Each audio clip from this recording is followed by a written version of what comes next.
बातमीपत्राच्या पहिल्या भागात आपलं पुन्हा स्वागत। आता बातम्या पाहू विस्तारानं।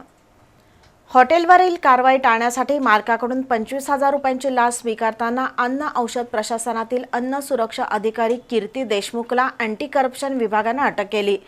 दरम्यान कीर्ती देशमुखच्या घरावर छापा टाकण्यात आला। यावेळी तिच्या घरातून हिऱ्याचा हार आणि 80 तोळ्याचे दागिने आलिशान कार जप्त करण्यात आल्याची माहिती पोलीस उपाधीक्षक सरदार नाळे यांनी पत्रकार परिषदेत दिली। हातकणंगले तालुक्यातील किणी परिसरात एक नामांकित हॉटेल आहे। या हॉटेलची आर्थिक उलाढाल मोठी आहे।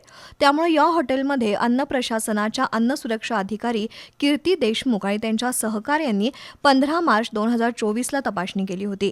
त्या दरम्यान हॉटेलमधील अन्न पदार्थांचे त्यांनी नमुने घेतले होते। या अन्न पदार्थांच्या तपासणीत रंग वापरल्याचं निदर्शनास आलं। त्यानंतर अन्न सुरक्षा अधिकारी कीर्ती देशमुख यांनी संबंधित हॉटेलच्या मालकाला कार्यालयात बोलावून घेऊन त्याच्यावर कारवाई करणार असल्याचं सांगितलं। तसंच कारवाई टाळण्यासाठी 1 लाखाची लाच मागितली होती।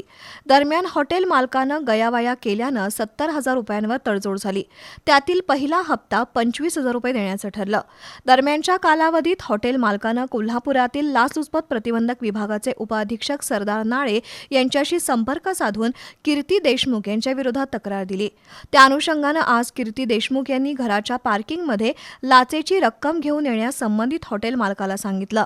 त्यानंतर पार्किंग परिसरात सापळा लावण्यात आला।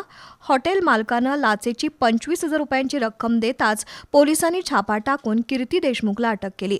त्याचवेळी घरावर छापा टाकला। त्यामध्ये 3.5 तोळ्याचा हिऱ्याचा हार आणि 80 तोळ्याचे दागिने सापडले।